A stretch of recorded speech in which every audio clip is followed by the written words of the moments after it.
Amigos, buenas tardes. Bienvenidos a la octava emisión de su programa Lima la Única, que se transmite en directo vía web por modernaradiopapá.com.p. Realmente es un gusto, una satisfacción siempre encontrar temas sobre la historia de Lima. Temas asociados como curiosidades, anécdotas, lugares, plazas. En estos programas que vengo realizando en Radio Moderna, gracias a la gentileza del señor Otoya y en la producción Daniel Ávila, hemos ido conversando con personas que nos han ilustrado sobre diversos temas, como por ejemplo Santa Rosa de Lima, la vida de ella, cómo se realizó, los terremotos. Hemos conversado también sobre temas turísticos, sobre actividades que se vienen realizando para llevar la historia de Lima a colegios en el pasado, y por supuesto, estos esfuerzos que a veces parecen aislados, esfuerzos que parecen no tener eco, poco a poco se van reuniendo, se van juntando. Y justamente Lima la Única en la radio busca ser este espacio de difusión para poder visibilizar esfuerzos, actividades en pro de la difusión del patrimonio limeño. Porque solamente difundiendo, hablando de la historia, del patrimonio de la ciudad, vamos a poder lograr su conservación. Es lo que siempre venimos repitiendo.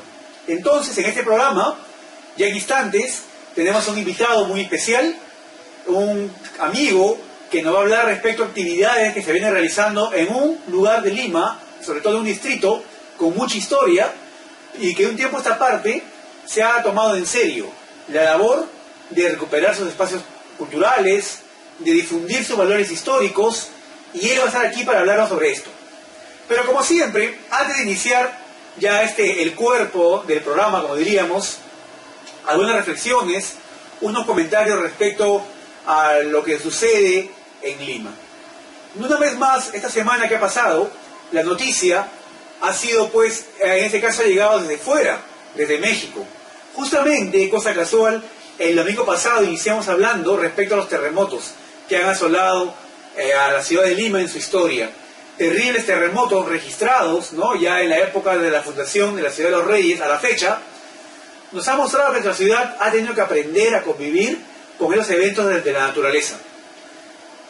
También fueron motivo para crear devociones tan populares, tan magníficas e impresionantes, como por ejemplo la del Señor de los Milagros, ¿no?, que se celebra, que se recuerda y cuya procesión sale en octubre. Pues bien, iniciando la semana, tuvimos la noticia de la destrucción de buena parte de la ciudad, de ciudades en México, ¿no?, sobre todo Ciudad de México, un fuerte sismo con poca profundidad, por supuesto, hizo que muchas casas, edificios, se vinieran por los suelos. Esto, por supuesto, en el tema local, nos trae a colación preguntarnos nuevamente, quiero incidir, a pesar que hablé de eso la semana pasada, cuán preparados estamos para un terremoto. Pero en este caso quiero orientar este comentario respecto a lo que es el patrimonio. Porque la labor de salvar vidas, ya se supone, la está realizando Defensa Civil, el municipio, el gobierno. Se habla mucho de implementar un sistema de alarma, como ya ocurre en otros países, para un evento que de todas maneras va a ocurrir en Lima, porque nuestra ciudad, nuestro suelo es sísmico, y cada cierto tiempo este evento cíclico se repite. Pero en el tema del patrimonio, una idea que venía rondando, que lo conversé con unos amigos hace un tiempo, que inclusive fue motivo para poder preparar una charla, donde invitamos a un especialista, aún no se realiza, ya les avisaré la fecha, pero tiene que ver respecto a la responsabilidad de los entes encargados, como el Ministerio de Cultura, el Gobierno Central, la Municipalidad, respecto al patrimonio. ¿Qué planes de contingencia existen en el caso de que edificios patrimoniales, como ha ocurrido en México, caigan producto de un terremoto? ¿Sencillamente los dejaremos en el olvido? ¿Sencillamente nos conformaremos con ver fotografías de hace 20, 10 años o 5 años respecto a lo que había antes de el gran terremoto que ocurrirá algún día? Pues bien, esto, por ejemplo, a colación de muchas iglesias virreinales, muchos edificios históricos que cayeron con el terremoto de Pisco. En Pisco y en ciudades cercanas a ella, en el sur de Lima, al sur de Lima, todavía se pueden encontrar lugares donde bajo las ruinas de las iglesias se encuentran pinturas del siglo XVIII, pinturas del siglo XVII, sepultadas bajo toneladas de barro de las paredes y los techos que han caído. Viajando al sur, muy cerca a Chilca, en un pueblo cuyo nombre se me va de la mente en este momento, pero que publicamos fotos en Lima la Única hace un tiempo, pudimos ver cómo de las ruinas de una iglesia se podía encontrar lo que acabo de mencionar: pinturas, imágenes de talla colonial, casullas, ¿no?, de los frailes que hacían pues aquí las misas en otras épocas, abandonado a la intemperie y aparentemente sin ningún plan de recuperación pronto. Ya han pasado más de 10 años, ¿no?, del terremoto de Ica, el de Pisco. Entonces, nuevamente recordemos cuán preparados estamos sobre el tema de la gente, sobre el tema de la infraestructura. Pues muy bien, pero cuán preparados estamos para el patrimonio. Si se cae la Catedral de Lima, por ejemplo, que no, ojalá no pase, se cae la catedral, se caen edificios de la iglesia San Pedro, no querremos, pero pues imaginemos que pasa, cuán preparados estamos para recuperar rápidamente el patrimonio que se va a perder. Entonces creo que es un tema que las autoridades, los organismos como ICOMOS, los patronatos, las municipalidades, deben también estar contemplando. El Colegio de Arquitectos, por supuesto, las facultades de arquitectura e ingeniería deben unirse para poder prevenir, presentar un proyecto que sea de prevención y por supuesto de ejecución después de un terremoto respecto al patrimonio. No olvidemos esto, si no ocurrirá lo que ha pasado en otras épocas. Nos conformaremos con ver fotografías, nos conformaremos con ver sencillamente relatos de gente antigua respecto a lo que había, a la grandeza de Lima en otras épocas que lamentablemente se perdió con un nuevo terremoto. Y por supuesto, al lado de esto, allende a esto, recordar siempre que tenemos que estar preparados. Vivimos en una ciudad sísmica, los simulacros, una vez más, son importantes. Participar, identificar las zonas de acceso, las zonas de evacuación, para que la pérdida de vidas pues sea mínima. Porque de que haya un terremoto va a haberla, amigos. Lamentablemente hay que decirlo, porque así es nuestra tierra. Y los terremotos han formado también la historia de Lima. En la historia de Lima, en sus curiosidades, en sus anécdotas, hay muchos lugares que recuerdan este pasado de terremotos, este pasado también de recuperaciones. Luego del terremoto, del terrible terremoto mencionado en los libros de historia y en antiguas crónicas del año 1746, era el virrey del Perú, Antonio Manso de Velasco. Poco tiempo después del terremoto van a llegar sabios a este lugar a aconsejarle qué hacer. Uno de ellos le va a aconsejar de que debido a la destrucción de la ciudad, a los suelos que estaban cuarteados, lo cual hacía difícil aparentemente que la ciudad se pueda reconstruir, le sugirieron a Antonio Manso de Velasco la reconstrucción de Lima, la reconstrucción de la ciudad de los reyes, pero no aquí, donde está ahora, sino hacia el sur, ¿no? Muy cerca de lo que son las famosas playas del sur, pasando Pucusana. En ese sector se iba a hacer la reconstrucción de la ciudad y dejar toda esta parte antigua, abandonada, desolada, más o menos como lo que ocurre en Saña, en el norte, ¿no? Un lugar destruido por un fenómeno de la naturaleza, desborde de ríos, y la nueva ciudad de Saña fue hecha muy cerca de allí, y lo antiguo quedó como hasta ahora un museo. Bueno, algo así va a ocurrir con Lima. Sin embargo, Antonio Manso de Velasco, español, pero seguro muy identificado con la historia y la grandeza de la ciudad antes del terremoto, va a decidir que no, que la ciudad sea reconstruida en este lugar. Por tanto, él va a destinar recursos económicos para la reconstrucción de escuelas, de hospitales y también de algunas iglesias y conventos, porque el tema de la fe era muy importante en aquella época.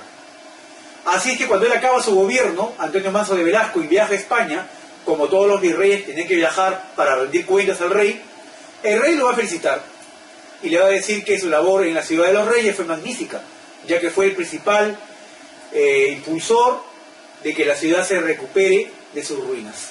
Y además le va a dar un título, el título del conde de Superunda, ¿no? Porque él superó a la ola, estuvo sobre la ola, sobre la onda, ¿no? Que además recuerda la destrucción por un tsunami posterior al terremoto de la ciudad del Callao.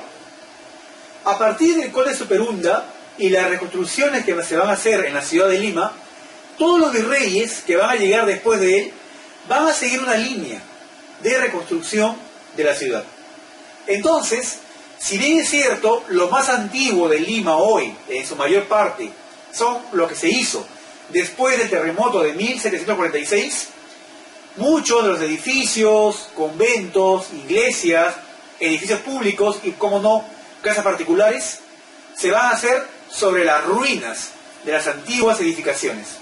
Es por ello que hoy día, como parte de la curiosidad de limeñas, caminar por el centro de Lima, apreciar las portadas, apreciar los patios, los salones, que tal vez hoy sean callejones o quintas, evocan la espacialidad, evocan lo que fueron las antiguas casas pre-terremoto. Por ejemplo, les cito un caso puntual. El Jirón Cusco, número 747, está en las inmediaciones de la zona de Mesa Redonda. Mesa Redonda, una zona comercial llena de galerías, de depósitos también, y de antiguas quintas, también hoy convertidas en depósitos y tiendas. En ese número, en el 747 de Jirón Cusco, es una quinta más. En la puerta venden comida, a un lado venden juguetes o cuadernos según la temporada del año, pero al ingresar a esta quinta, o callejón como algunos quieren llamarlo, luego ingresan al lado derecho por un corredor y luego nuevamente al lado izquierdo. Hasta ahí es difícil, no quieren entrar a una quinta desconocida por todos esos tramos. Pero al ingresar a esta quinta, ubicada en este número, y al llegar al lugar que les indico, van a darse de vista con una gran portada de estilo rococó. Una portada construida poco después del terremoto de 1746. Una portada estupenda, escondida dentro de una quinta barrialtina. Esta portada además ostenta el escudo de la orden mercedaria y también ostenta una frase en latín que en castellano significa: el temor de Dios es el principio de la sabiduría. Frase usada por los mercedarios, en este caso orientada a la educación, ya que en ese lugar, en esa manzana de la cuadra 7 de Jirón Cusco, estuvo una universidad intraclaustra llamada San Pedro Nolasco, que es el fundador de los mercedarios. Pues bien, esta gran universidad, que según las crónicas llegó a competir en algún momento con San Marcos nada menos, va a ser destruida. Pero la descripción que llega de ella, anterior al terremoto, es que era un edificio magnífico, cuyos claustros tenían arquería de madera, con inscripciones y polícromas, grandes patios, los salones también con techos de madera. El trabajo de madera era impecable, una joya de la arquitectura limeña, que va a desaparecer con el terremoto de 1746, pero que sin embargo, después del terremoto y en las obras de reconstrucción indicadas anteriormente, se va a empezar a edificar los claustros, las portadas como esta, y también algunos ambientes interiores. Entonces, esta portada que les comento no es lo único que se conserva de ese lugar. Las casas hoy de esta quinta, ubicada en Jirón Cusco 747, en el interior todavía ostentan la arquería de madera, que fueron parte del antiguo claustro y salones de la Universidad San Pedro Nolasco. Es más, no muy lejos de allí, en la esquina siguiente, en la esquina de Jirón Paruro, si no me equivoco, o Andahuaylas, con Miro Quesada, se encuentra una pequeña iglesia, que hoy es llamada la Iglesia de Jesús Reparador. Esta pequeña iglesia fue la capilla de la Universidad San Pedro Nolasco, que existió allí. Entonces, esa es la prueba de lo que le dije hace un instante. Lugares históricos en Lima evocan esta antigua ciudad, esta ciudad magnífica que resplandecía en su arquitectura barroca, previa al terremoto. Y no es lo único. Otros lugares de Lima también recuerdan la reconstrucción, recuerdan las obras realizadas después del gran terremoto de Lima de 1746. Como por ejemplo, caminando por la calle Yaparió, que es la cuadra 3 de Jirón Cañete, o por la calle Madera, en el Rímac, entre Alamelo Descalzos y Paseo de Aguas, se pueden encontrar ventanas de reja. Ventanas de reja cuya base está a la altura de la vereda, que son por supuesto ventanas de casas, cuyas puertas al lado de la ventana para poder ingresar a la casa son escalones, por el cual uno va bajando hasta lo que fue el antiguo nivel de las casas de Lima.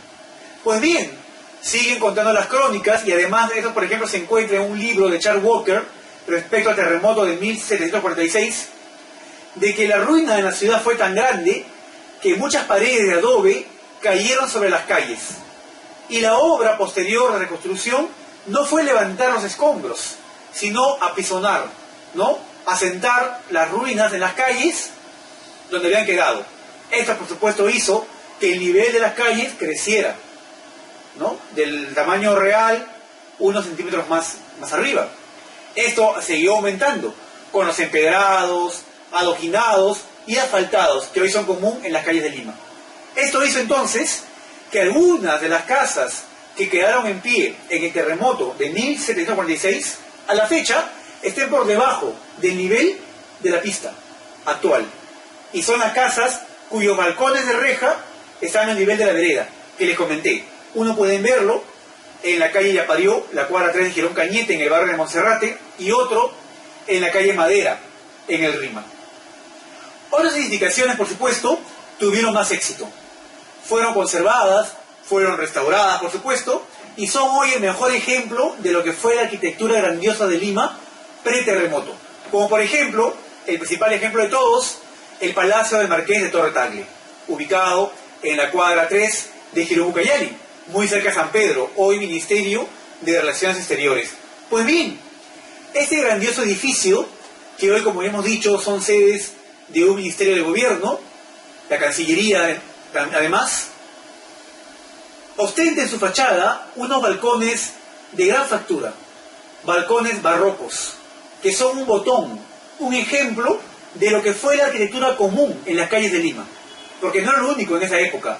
Todas las calles de Lima, todas las calles que hoy conocemos, con edificios y bancos y casonas, etcétera, y galerías, fueron casas con balcones barrocos como esta, con portadas esplendorosas de piedra, que por supuesto denotaban el buen gusto que el barroco dejó en la arquitectura, como referente al pensamiento de una época. Esta casa tal vez fue una de las poquísimas que quedó en pie, porque la construcción del Palacio del Marqués de Torre Tagle está fechado en el año 1735, 11 años antes del gran terremoto de Lima. Y aunque muchas casas se cayeron, es bastante probable, por lo que vemos ahora, que la arquitectura de la casa haya sido tan buena que permitió que hoy podamos apreciar una recreación de lo que fue la casa originalmente.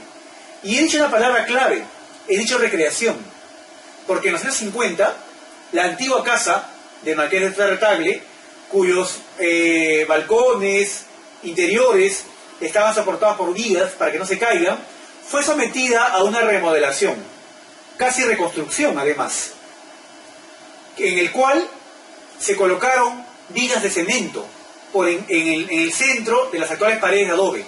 Se cambió el techo, también con vigas de cemento, sobre lo cual se volvió a colocar el trabajo en madera de las vigas talladas, las ménsulas y la azulejería del segundo piso, en el tema del piso, no, la galería. Entonces, el Palacio del Marqués de Torre Tagle hoy es un edificio muy sólido, pero es una reconstrucción y restauración, en todo caso la palabra adecuada, de lo que fue la casa de hace 3 siglos, y que hoy es el mejor ejemplo de lo que fue la gran arquitectura limeña. Otros lugares que también evocan esa arquitectura, esa grandeza de Lima en otras épocas, pre-terremoto, por ejemplo, son las portadas de la casa de Esquivel y Jarabá, que está ubicada frente al convento de San Francisco, en Girón Ancash, una casa más conocida como la Casa de Pilatos, en cuya portada de piedra, que tiene 2 niveles, se puede apreciar lo más exquisito de la arquitectura o de finales de la arquitectura renacentista en Lima, finales, casi inicios del siglo XVII, tal vez sean las portadas más antiguas de Lima. Otra portada, ya muy modificada, restaurada, pero que guarda elementos de lo que pudo haber sido la portada original, es la portada de la casa de Nicolás de Rivera el Viejo, primer alcalde de Lima, que está ubicada en el Jirón Conde de Superunda, casi frente a otro palacio impresionante, la casa de Martino Zambela, al costado del convento de Santo Domingo. En fin, estoy mencionando lugares y espacios que a pesar de los años, a pesar de las reconstrucciones y los cambios que han habido, conservan vestigios, conservan elementos de esa Lima preterremoto del siglo XVIII. Y lo más importante, que además ha servido también como elemento para que nuestra ciudad sea declarada Patrimonio Mundial por la UNESCO el año 1991, es el espacio, es la espacialidad de estas grandes casas solariegas. Donde estuvo una portada en el siglo XVI, hoy hay una puerta en el siglo XXI. Donde hubo un zaguán, un patio en el siglo XVII, hoy sigue existiendo ese espacio. A pesar del cambio de vecinos, a pesar de las reconstrucciones, la espacialidad interior de las casas de Lima es lo que las convierte en una ciudad única, en una Lima la única, como siempre decimos, ¿no? Porque es una ciudad que ha albergado muchas historias de vecinos y cuyos espacios, cuyas paredes son este principal repositorio, que aunque no hablan físicamente, nos cuentan en sus azulejos, nos cuentan en su pintura mural, nos cuentan en algún detalle de balcón o de la gran portada de piedra, historias que están listas para ser descubiertas y difundidas. Como por ejemplo, ya avanzando en el tiempo, una portada muy importante ubicada en la iglesia, en la Catedral de Lima, que es la portada que está en la parte trasera, en el jirón Lampa. En el jirón Lampa, la catedral tiene dos portadas. Una portada llamada de San Cristóbal y otra portada llamada de Santa Apolonia. Particularmente, lo que quería contarles, ya en el tema de las curiosidades limeñas, la portada de Santa Apolonia tiene al centro, arriba del arco de la puerta, un detalle muy curioso. En un pequeño escudo, un pequeño centro que hay en esta portada, se puede apreciar una alegoría, una figura en relieve, que es una muela y una tenaza, como un alicate, que la sostiene. ¿Qué significará en una portada de una calle de Lima una alegoría con una muela y una tenaza? Pues bien, esta portada recuerda o evoca la figura de Santa Apolonia, una mártir cristiana que murió muy joven, fue martirizada por sus captores que decidieron arrancarle los dientes para que ella diga, ¿no?, en esa tortura, dónde se escondían sus amigos cristianos. Pues bien, ella va a ser considerada una mártir, va a morir, y justo en su iconografía a ella se le recuerda justamente con este atributo, una muela y una tenaza. Es más, Santa Apolonia va a ser la patrona de los odontólogos. Y dentro de la Catedral de Lima, en el recorrido que ustedes van a hacer el día que vayan, van a encontrar una imagen de mármol de Santa Apolonia, en la cual también ella aparece, como vuelvo a repetir, con su tenaza y su muela, que es el atributo artístico de esta santa. Pues bien, en la portada que lleva su nombre se encuentra este atributo, lo cual significa o representa una curiosidad limeña. Una curiosidad moderna, por ejemplo, que mucha gente me ha preguntado qué significa, qué cosa es, son unos escudos que han aparecido ahora en varias calles de Lima, en la fachada de antiguas casonas. Esos escudos, aparentemente de color blanco y negro, ¿no?, van a ser escudos colocados recientemente por la municipalidad y van a recordar que estos lugares son lugares con valor monumental, con valor histórico. El escudo, aparentemente blanco y negro, porque en realidad es blanco y azul, es un escudo creado por la UNESCO, que va, como hemos dicho, representar que esta casa tiene un valor monumental. La UNESCO, en la década del 60, va a crear este escudo para ser colocado en países o en ciudades en guerra, que significaba que en estos lugares, en caso de una invasión enemiga, las casas con ese escudo no podían ser destruidas. Ante la destrucción a la cual se enfrenta la ciudad de Lima hoy, es muy oportuno que se coloquen escudos justamente con este símbolo que, como hemos dicho, va a significar que ese lugar tiene un valor y por lo cual no debe ser destruido. Ahora ya saben ustedes lo que ese escudo representa y se ha convertido en todo caso en una curiosidad moderna de lo que es nuestra historia y la ciudad de Lima. Muy bien, vamos a hacer una pequeña pausa en este momento, vamos a escuchar nuestra cortina musical y por supuesto los recordatorios de la radio que nos acoge. Ya regresamos. De piedra hoy tiene más de 400. Y este se ha convertido en el principal símbolo de lo que es el acceso al barrio abajo del puente, ¿no? Como se suele llamar, porque el RIMAC, sabrán ustedes, está topográficamente más abajo que el centro de Lima. Por tanto, al cruzar el puente de piedra hay una pendiente para bajar al Girón Trujillo. De ahí la antigua costumbre de llamar el barrio abajo del puente. El acceso al RIMAC, entonces, por aquellos años, se va a dar por una vía, que es el Camino Real a Trujillo, hoy Girón Trujillo. Pronto, al ser un camino, un lugar importante en la ciudad, esta vía se va a llenar de residencias de importantes vecinos, entre los cuales uno de ellos va a construir un tambo. Un tambo era una parada, un lugar de descanso para los viajeros que en este caso llegaban a la ciudad de los Reyes. En este tambo, además, muy temprano en la historia de Lima y en la historia del Rímac, por supuesto, se va a dar la fe, la devoción a una advocación mariana, que va a ser Nuestra Señora del Rosario. Entonces va a haber en este tambo una pequeña ermita, una pequeña capilla dedicada a esta Virgen, que pronto va a ser venerada por muchas personas y, como suele ocurrir, va a ser pues mencionada como la dadora de muchos milagros que se empezaron a suscitar en este espacio.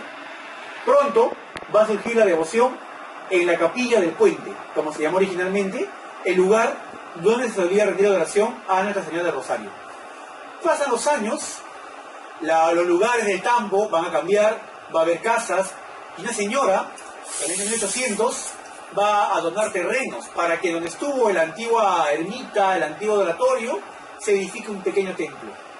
En 50 metros cuadrados va a quedar terminado el año 1804 la iglesita del puente, como se le conoce hoy día, ubicada en la cuadra 2 de Trujillo, que tiene la curiosidad y la particularidad de que en sus 50 metros cuadrados tiene dos torres con campanarios, tiene un coro, tiene un retablo mayor, un púlpito y un ambiente para bautisterio y sacristía.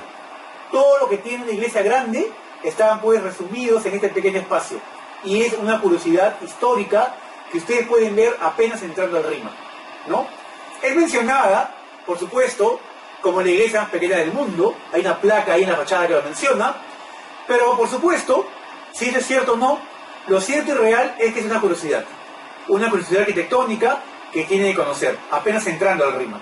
Muy cerca de allí está un mercado, un antiguo mercado llamado el Mercado del Baratillo. Este mercado fue construido en el año 1910. Está entre la cuadra 1 y 2 de Girón Trujillo. Hay un pasaje a la mano izquierda que lleva a la antigua edificación.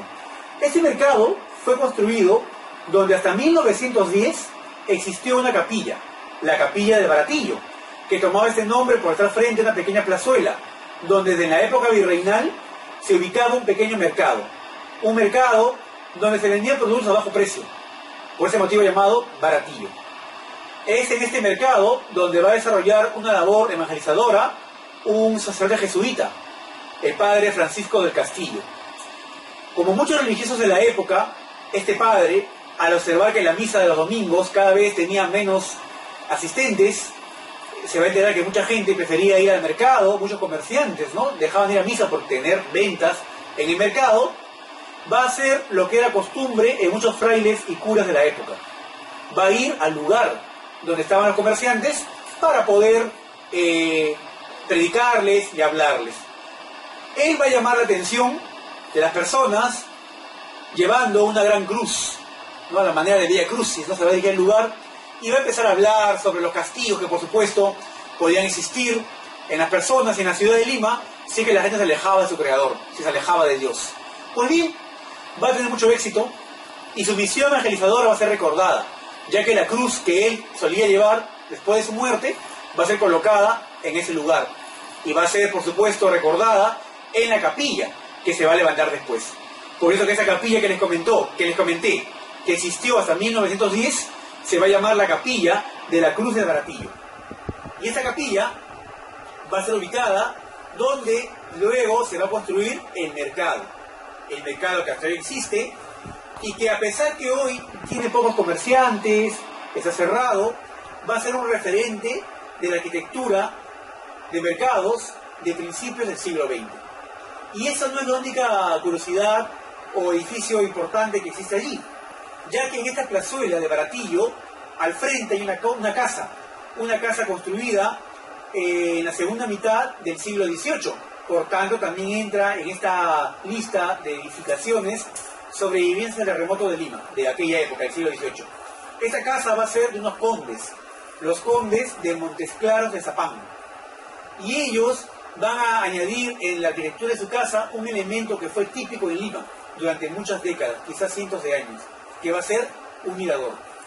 Entonces, el RIMAC hoy tiene el privilegio de tener dos de los tres miradores, los únicos miradores que existen en Lima. Este mirador del Baratillo, en la casa que fue de los condes de Montes Claros de Zapán, es del siglo XVIII. Tiene una arquitectura hoy muy venida a menos, pero que sin embargo, puesta en valor, significaría muchísimo para el RIMAC y por supuesto para la memoria arquitectónica y social de la ciudad de Lima.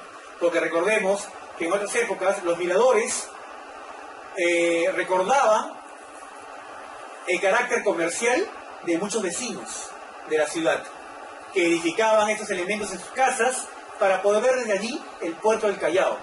En muchos casos, no en todos, pero en la mayoría de casos veían desde allí el puerto del Callao. A la llegada de un barco con mercadería, con nueva mercadería al puerto, ellos ordenaban el remate de todo lo que había en el mercado para que entre la nueva mercadería. Es así como los miradores, como el caso, por ejemplo, de este gran comerciante, Martino Zambela, van a ser elementos típicos en la arquitectura limeña. Y el mirador de Baratillo no creemos que sea la excepción. Una familia, seguramente con comercios, con negocios en Lima, tenía que añadir este elemento en su casa. Otro mirador, también en el RIMAC, muy importante, va a ser el mirador de Ingunza, ubicado al costado de la Plaza de Hacho, de la Plaza de Toros de Hacho. Este mirador, objeto de tradiciones, de leyendas muy pintorescas, como esta que cuenta que fue levantada por un vecino de la ciudad, que al enemistarse con el virrey de la época, y por no asistir a la corrida de toros, donde al entrar el virrey todos hacían una reverencia, ya que estaba peleado con él, decidió construir un terreno acostado y levantar un mirador para desde allí ver la corrida de toros. Lo que se cuenta, otra historia cuenta que fue el lugar preferido por el virrey Amay y la Perricholi, para poder ver de manera privada las corridas de toros. Pues ni de uno ni lo otro. Son historias muy pintorescas, pero que son falsas. El mirador de Ingunza, que está ubicado al lado de la Plaza de Toros, fue construido entre el año 1856 y 1859 por un señor, Esteban Ingunza y Zamácola, que va a construir en el lugar su casa de campo, porque en aquella época todo ese espacio era un espacio campestre, donde habían huertas, donde habían áreas de cultivo y donde se criaban animales. Pues bien, él va a edificar allí su mirador, donde, por supuesto, va a colocar pues este elemento que le permitía ver los barcos que llegaban del mar, porque en el mirador se puede apreciar justamente en la parte alta unas mesitas que permiten orientar hacia el mar. Muy bien, tenemos a nuestro invitado que acaba de llegar. Vamos a dar la bienvenida, por favor. Joselo, adelante por favor.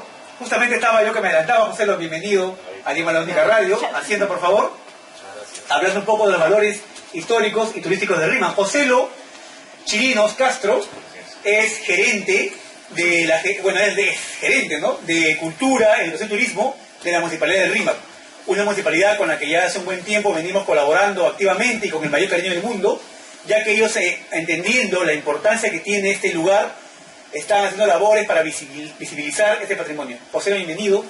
Unas palabras a quien saluda a Lima La Única, a los oyentes y televidentes hoy, ¿no? Porque es una señal en web. Muchas gracias. Bueno, primero que nada, agradecerte, David, por la invitación, agradecer a Radio Moderna, agradecer a tu página también, Lima La Única, disculparme también por el pequeño retraso, disculparme por las fachas también, pero quiero que sepan que... Vine a trabajar, además está trabajando hoy día. Así es, hemos hecho un pequeño espacio para poder estar con ustedes, puesto que justo estamos pues en la puesta a punto en este momento de lo que es Mistura, la previa Mistura. Entonces estamos poniendo a punto todo lo que son nuestros recursos turísticos en el distrito, el tema de las calles, los balcones y demás acciones que venimos desarrollando con el alcalde Enrique Peramás. Tenemos ya 4 años de gestión, tercero en la segunda, y con las ganas de que esto sea un éxito, ¿no? Exacto, justamente eso quería que nos comente Joselo. El RIMA, como ya lo dije desde un inicio, antes que llegues, ¿no? Hace un buen tiempo ya viene realizando muchas actividades para visibilizar su patrimonio. El patrimonio que no se conoce se destruye. Y en el RIMA se ha entendido muy bien que si queremos conservar este pedazo de la historia de Lima, además el RIMA conserva el 40% del patrimonio de la ciudad, hay que visibilizarlo, hay que cuidarlo. Entonces, José, cuéntanos puntualmente, primero, ¿qué actividades se han realizado previas a las actuales, buscando que el RIMA esté a ojos de todos, ¿no? Bueno, para todo esto, desde que nosotros estamos en la gestión, dentro de la gerencia que crea este alcalde en todo caso, porque antes de ser un programa, luego una sugerencia, luego una gerencia con nosotros, es rescatar los valores patrimoniales e históricos del distrito, rescatar un poco la tradición de la misma. ¿Y cómo lo hacemos? Empezamos desde la base. Empezamos con un proceso de sensibilización en los colegios. Nosotros tenemos un proceso de sensibilización que acompaña además un proceso que tú también llevas a la par con tu página, y es poder ir en cada uno de los colegios, estar presente en cada uno de ellos y hablarle un poco a los chicos sobre lo que significa la vivencia y convivencia de los mismos dentro de un distrito histórico, dentro de un distrito milenario. Darles a entender un poco lo que es el Paseo de Aguas, la Alameda de los Descalzos, la Plaza de Hacho, los distintos recursos que tenemos en el distrito, para que ellos mismos puedan efectivamente conocer cuál es el espacio dentro de lo que ellos se mueven, y en todo caso generar ese sentido de identidad y de pertenencia que pueda hacer que el bajopontino pueda tener aún más ese arraigo y esa fuerza para con su distrito, que no implica simplemente ser orgulloso del mismo, sino empezar a cuidar el mismo. Lamentablemente, el distrito, han habido ciertos momentos en los cuales podemos ver, cuando vamos con turistas de alguna manera, que hay zonas que están descuidadas. Esto pasa por un tema cultural y educativo que, como te vengo diciendo a pocos, venimos trabajando en un proceso de sensibilización. Queremos que la gente sepa qué es lo que venimos haciendo, queremos que la gente sepa dónde es que viven ellos, y queremos que la gente sepa sobre todo cuál es el valor que tiene su distrito, que en muchos lugares ya quisieran tener. Claro que sabemos que somos la envidia en ese sentido, ¿no? Bueno, y eso me consta, ¿no? La labor activa que ustedes vienen llevando hace un buen tiempo está logrando resultados. Tú has dicho hace un instante dos cosas fundamentales, claves considero yo, que se convierte en un ejemplo también para otras gestiones municipales de muchos lugares que tienen patrimonio. Primero dijiste que originalmente eso fue un programa que fue evolucionando hasta convertirse en una gerencia. Ahí se ve el compromiso y sobre todo dar las armas, ¿no? en normativas municipales para poder desarrollar esa labor. Primero fue eso. Y segundo, fue también una cosa muy interesante que dijiste, que me recuerda a mucha gente, no solamente que sentirse orgulloso de lo que tienes, sino también participar activamente. Mucha gente dice, yo soy limeño, yo nací en Lima, ¿no? O yo soy rimense o barranquino, pero ya, ok, ¿qué haces por tu distrito, no? O qué estás haciendo justamente para sensibilizar o visibilizar esto. Entonces, en ese campo, considero pues que usted, como muy bien lo has dicho, están haciendo una gran labor, convenciendo al vecino de que no solo sea orgulloso de ser rimense, no sea en el RIMA, ¿no? Sino que también participe en la difusión. En base a esto, has mencionado algo muy importante, en el cual coincidimos, y quisiera también que un poco te explayes, que es la labor que se realiza con colegios, ¿no? ¿Cómo se realiza algo? ¿Cómo se realiza? ¿Qué buscan? Creo que hay una publicación respecto de la municipalidad respecto. ¿Qué nos puedes contar sobre eso? Por ejemplo, hace 2 años empezamos con un proceso, el proceso de la creación de un libro, un contenido en todo caso, a través del cual buscamos la forma cómo poder llegar a los chicos. Porque no es cuestión, como bien tú lo dices, de ir, tocar la puerta y decir, viven en el RIMA y esto viene en el RIMA. La idea es hacer que el proyecto sea sostenible. ¿Y cómo le da sostenibilidad al proyecto? Generando un producto que tenga la base suficiente para que los niños puedan asumirlo y puedan decir, yo quiero ser parte del mismo. Es por eso que en un proceso que tú acompañaste también, David, generamos un contenido, generamos un libro que se llama Un paseo por el RIMA. Esto lo hicimos a partir de un convenio que firmamos con la UNESCO y con la editorial Santillana. La idea era generar un tiraje de aproximadamente 10.000 a 15.000 libros, los mismos que debían ser repartidos de manera gratuita en todas las instituciones educativas donde nosotros generamos un proceso de sensibilización. Pero ahora, esto no quedaba ahí. Teníamos el apoyo de la UNESCO para el contenido del mismo, teníamos el apoyo de Santillana para la diagramación y la creación del mismo, pero faltaba algo más. Faltaba algo que pueda de alguna manera desligarnos de lo que lamentablemente muchas otras municipalidades han generado, que es quizás un aprovechamiento político de una cuestión cultural, donde la cultura y la política no tienen por qué mezclarse. Entonces, Entonces buscamos a esta otra persona o a esta otra institución, y esta otra institución gubernamental, por cierto, fue la UGEL número 02, dependiente obviamente del Ministerio de Educación. ¿Qué quisimos con la UGEL 02? Que sea la UGEL 02 quien nos diga a nosotros: estos son los colegios que tenemos en el distrito, obviamente nosotros ya sabemos cuántos teníamos, pero queríamos que la UGEL 02 nos diga: pueden empezar a repartirlo en tal colegio, en tal cantidad y en tal forma. ¿Para qué? Para que de esa forma algunas otras personas que sabemos bien que la envidia es flor de todos los días, o el engaño, no sé, no quisiéramos que nosotros podamos llegar a eso, así que le dijimos a la UGEL: señores, tenemos esta cantidad de libros, son 10.000 libros que tenemos un tiraje gratuito para todas las instituciones educativas públicas nacionales, y buscamos que ustedes nos orienten cuál va a ser la ruta que vamos a tomar para empezar a entregarnos. Es así que la UGEL nos orienta y nos dice cuál es el proceso a través del cual venimos desarrollando y venimos cumpliendo fielmente con lo que nos señala el Ministerio de Educación a través de la UGEL, y venimos generando ese proceso de sensibilización. Ahora, ¿qué buscamos con eso? No solo buscamos de alguna manera deslindar una responsabilidad en una mezcla político-cultural, sino más bien buscamos comprometer también al Ministerio de Educación en este proceso. Hemos tenido la suerte de que este libro haya llegado al viceministro y a la ministra en su momento. Ya hubo cambios, lamentablemente la política nuestra es tan rápida, sí, que a veces generamos un trabajo, tú lo sabes, generamos un trabajo largo y de repente cambiaron al ministro. Bueno. Sí, eso me consta, hemos hecho recorridos con el Ministerio de Cultura que han cambiado de nosotros y hay que volver a llevar al nuevo, ¿no? Hay que empezar, eso pasa cuando no es sostenible el proceso. Entonces, ya habíamos llegado, hemos tenido las felicitaciones de caso por este libro, pero bueno, hemos optado nosotros por ya no ir más arriba, sino más bien nosotros mantenerlo al nivel que nosotros manejamos dentro del distrito, como un ejemplo para el distrito. Si otras municipalidades quieren tomarlo como un ejemplo, bienvenido sea. La idea es que todos podamos sumar.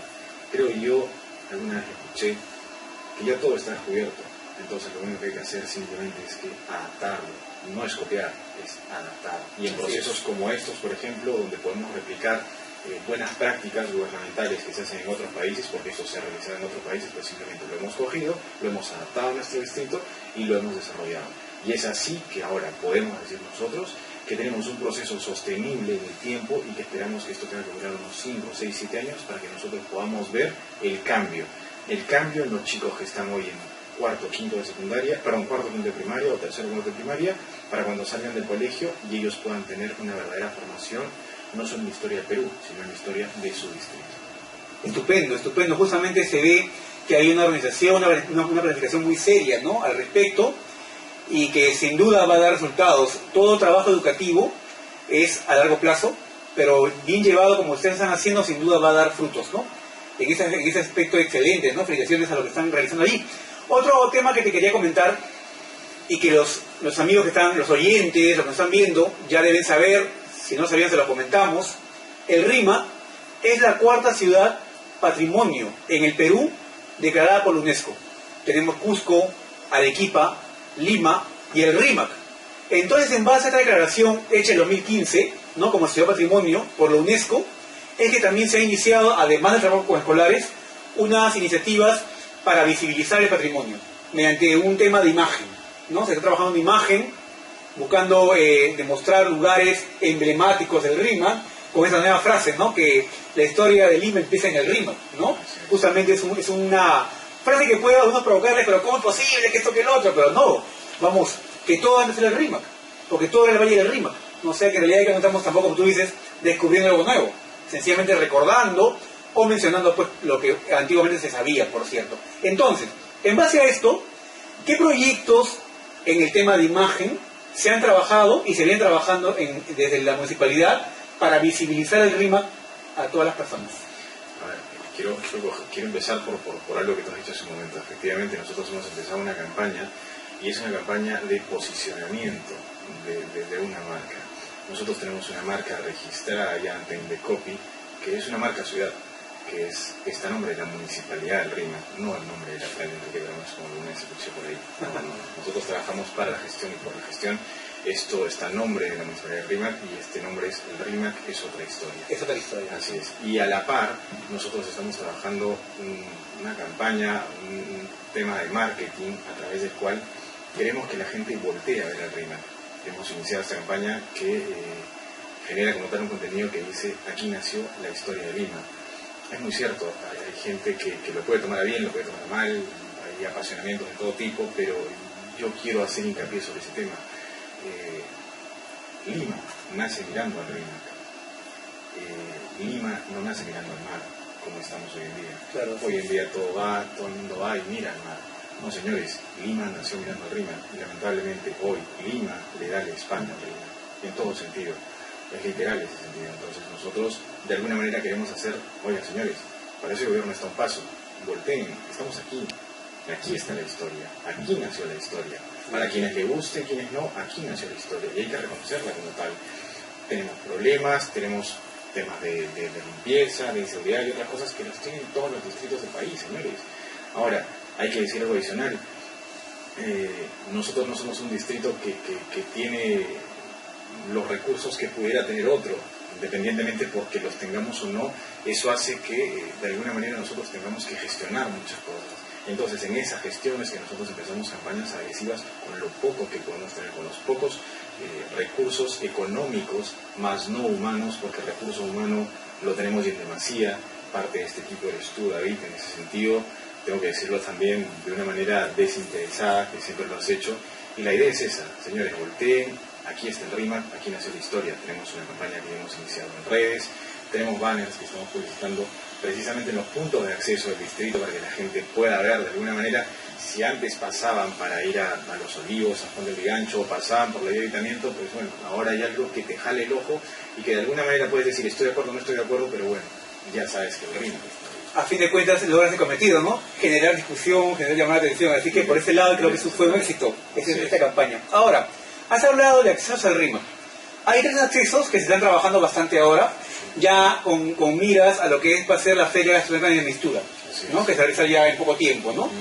¿Qué planes, desde tu gerencia, por supuesto, porque ahí, imagino yo, muchas veces hay involucradas en el tema de seguridad, en el tema, ¿no?, de negocios, etcétera, pero de tu gerencia, ¿qué miras, qué proyectos hay a futuro próximo con respecto a lo que es Mistura, para recibir tanta cantidad de gente, como muchos están hablando, ¿no? ¿Cómo se van a posicionar los ingresos? ¿Qué planes hay al respecto? A ver, el que encabeza este proyecto, tenemos que decir, es el alcalde Enrique Bramás, la persona que secunda en el sentido de lo que es el programa para Mistura, es la arquitecta Shirley Mozo, directora del Centro Histórico del Rímac, y dentro de mi gerencia yo tengo grandes personas que trabajan conmigo, Julie Lerot como coordinadora de cultura y Denis Montodano, quien es coordinadora de promoción y fomento de desarrollo turístico del Rímac. ¿Qué hemos optado? Hemos optado por generar un programa que se llama Cultura Viva. ¿Qué queremos nosotros? Queremos que la gente que sabemos va a llegar en grandes cantidades al distrito tenga que entrar de alguna manera de una forma peatonal. Tenemos accesos peatonales realizados en nuestra gestión. Uno de ellos es Girón Hualgayoc, el otro es Girón Trujillo y el otro es la zona de la Alameda de los Bobos, que es parte de la recuperación de las alamedas que también se hicieron en su momento. ¿Cuál es la idea? Que Alameda de los Bobos, Girón Hualgayoc, pasando precisamente por los principales recursos turísticos del distrito, llámese Plaza de Hacho, llámese Girón Trujillo, iglesia de San Lázaro, Yutay, Chiclayo, llámese Alameda de los Bobos, llámese Alameda de los Descalzos y llámese Paseo de Aguas. A lo largo de estos accesos, lo que nosotros vamos a generar son activaciones culturales, educativas, turístico-culturales. La idea es que las personas que lleguen al distrito no solo vayan pensando en que van a encontrar en el Club Revólver a Mistura, en tema gastronómico. Queremos, precisamente dentro de la campaña que habíamos hablado hace un momento, queremos que esas personas digan, miren, esto es el Rímac, esto tiene el Rímac, este es el sabor del Rímac. No vamos a competir obviamente con Mistura, no podemos hacerlo en primer lugar, ni tendríamos la capacidad para hacerlo. Pero lo que vamos nosotros es, estas son nuestras danzas, estas son nuestras costumbres, estos son nuestros atractivos porque queremos hacer muestras fotográficas, videos, queremos hacer una cuestión interactiva muy amplia y muy simpática para que el público en el camino y en el lapso, sea de la llegada o de la salida, pueda decir, no solo viene Mistura, sino también estuvo en el Rímac.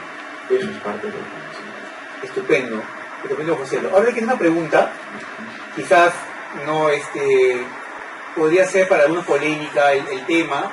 El Rímac, si bien es cierto, no solo es su centro histórico, ¿no? El Rímac ha crecido como muchos lugares de Lima, del país en general, ¿no? Y por supuesto hay una gran parte del RIMAC que son ahora los barrios en los cerros, ¿no? Lo que es Flor de Mancay, San Juan de Mancay, y otras más que estaban pues inclusive más arriba, ¿no? ¿Cómo se incluye el vecino de los cerros en todo este plan, en este proyecto de difusión cultural? Porque obviamente entendemos que las realidades son distintas, ¿no? Pero sin embargo también ellos, aún viviendo en los cerros, viven en un lugar histórico, que es la Pampa de Mancay, ¿no? O símbolo de las festividades de Lima. ¿Cómo se les incluye a ellos en este plan? A ver, por ejemplo, dentro del programa de sensibilización que llevamos nosotros, como un primer ejemplo, para los chicos, los más chicos, para los alumnos, no solo se da en el entorno del centro histórico, sino esto se da en todo el distrito, en la zona periférica y demás. Nosotros somos un distrito que tiene 11 kilómetros cuadrados y un promedio aproximado de 200.000 habitantes. Nosotros queremos llegar a todos. Eso es lo primero, en el proceso de sensibilización. Lo segundo, hemos generado un programa de voluntariado para lo que es Mistura, por ejemplo, y hemos pedido a los vecinos que puedan sumarse a este proceso. Y en esta sumatoria de esfuerzos, nosotros ¿qué hacemos? Capacitamos de alguna manera a los vecinos sobre lo que son los atractivos del distrito. Y estos vecinos no solo son vecinos del centro histórico, sino son vecinos de la periferia urbana. Otro tema adicional, que nosotros no solo llegamos a los vecinos del centro histórico, nosotros no nos debemos nada más a los vecinos del centro histórico, nos debemos a toda la población. Tenemos distintas campañas de medio ambiente, campañas culturales, campañas de desarrollo humano y otras que de alguna manera nos acercan a nosotros con el vecino, y en el tipo de campaña que pueda ser, se me ocurre algo, un vaso de leche, corte de confección o lo que fuera, nosotros como gerencia estamos ahí también de alguna manera y viendo el espacio indicado o adecuado, y nosotros ingresamos con la información que tenemos y le decimos vecinos, adicional del tema que en este momento usted se está beneficiando, también tenemos esto. Tenemos el distrito, tenemos atractivos, tenemos recursos y demás. Eso es lo que venimos haciendo. Ahora hace poco tenemos el tema de la Flor de Mancay, la Pampa de Mancay como tal, ¿no? Se han habilitado caminos conjuntamente con el PNUD y algunos otros programas de jóvenes estudiantes, jóvenes entusiastas en todo caso, que quieren su distrito y no necesariamente son del distrito, sino que quieren recuperar un espacio natural como es la Pampa de Mancay, y estamos ahí también con ellos, y es en la zona más alta del distrito.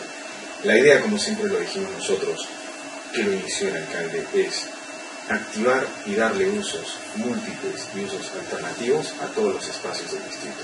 Espacios naturales, espacios culturales y espacios patrimoniales. Eso tiene que entenderlo toda la población y toda aquella persona que lo visita. Excelente, sin duda, todos son parte de lo que es, ¿no?, la historia del RIMAC. Ahora, yendo ya a otro tema también que me interesaba preguntarte, es respecto a convenios. Hay convenios que se han firmado con la Marina, por el cual se ha habilitado un parque. Sin embargo, lo que hemos notado es que en el RIMAC, si quizá me equivoco, tú me vas a corregir, no hay un local o no hay una universidad. ¿Es así? ¿O sí existe una universidad en el RIMAC? Existe una universidad. ¿Sí? Tengo un nombre, me parece, sí.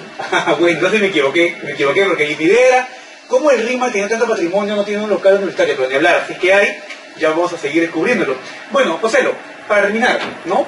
Porque el tiempo es tirando en este tipo de transmisiones, como te comenté, se pasa volando una hora, pero hemos cumplido lo que queríamos, visibilizar lo que se está haciendo de manera muy extraordinaria en el RIMAC. Actualmente hay recorridos que se realizan, ¿no?, de manera gratuita en el RIMAC. Eso parte también de tu gerencia, por supuesto con la labor de Denise, de Yuli, como has mencionado, y desde el plan general que tiene el alcalde para la zona, ¿no? ¿Cómo se realiza esto? A ver, nosotros tenemos un programa que es recorridos turísticos peatonales que se realizan todos los días, salvo los lunes, que van desde las 10 de la mañana hasta las 4 de la tarde. Nosotros tenemos casetas ubicadas a lo largo de Girón Trujillo, Girón Hualgayoc y Chiclayo, al frente de las avenidas de los Cachos. Lo que hacemos nosotros es captamos la atención de los turistas llegan y nosotros les ofrecemos un guiado turístico peatonal, ¿okay?, que tiene un cobro mínimo, por eso, ¿okay?, y hace que las personas puedan ir guiadas en todo caso por las personas que son parte de la municipalidad. La idea es que todas las personas puedan acceder obviamente al material que nosotros tenemos, independientemente de que puedan o no acceder o puedan o no optar por el guiado peatonal que ofrece la municipalidad, que en todo caso tiene todo el material disponible en Girón Trujillo, Girón Chiclayo y Girón Hualgayoc. La idea es que todos puedan tener acceso a nuestro distrito. Y los domingos que son los días más fuertes, son los días que nosotros hacemos una convocatoria a través de las redes sociales por parte de la municipalidad y hacemos que la gente se sume. Nosotros tenemos acceso a distintos lugares, no solo los lugares de acceso público, sino también tenemos algunos otros lugares que hemos interrumpido, que es la Plaza de Gacho, la Orden Lunes y otros, que hacen que de alguna manera genere un atractivo adicional. ¿Y cómo se generan esos accesos? A partir de las buenas relaciones que construimos, no solo contigo, sino también con las personas, las empresas, los dueños y los concesionarios que entienden que en la difusión de la cultura, en la difusión de la educación y del turismo está el desarrollo de esta sociedad. Eso te iba a decir, ¿no? Hay gente en particular que se ha sumado porque obviamente ha visto que hay sobre todo transparencia y buena intención en este trabajo que se realiza en el RIMA. José López, muchas gracias por haber venido y por habernos explicado a los oyentes de Lima la Única los planes que van a continuar todavía en el RIMA. Muchísimas gracias. Solo para terminar algo muy cortito, lo que le decía en la universidad, por ejemplo, mucha gente piensa que está en independencia, pero la única. Oh, verdad, que mi ignorancia total. La única en el RIMA, efectivamente, la principal universidad de Ingeniería y Arquitectura. José, muchas gracias. Amigos, hemos llegado al final del programa. Espero que les haya sagrado.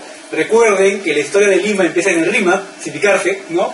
Hay que ir a este lugar, visitémoslo, respondamos al esfuerzo que se está haciendo con personas que están trabajando ahí de manera voluntaria y que van a enseñarles lo mejor que tiene este lugar, uno de los rostros de Lima, desde muchos aspectos. Muy bien, amigos, ha sido su amigo David Pino, en la conducción el señor Hernando Toya, nuestro productor Daniel Ávila. Le decimos muchas gracias, hasta la próxima. Gracias.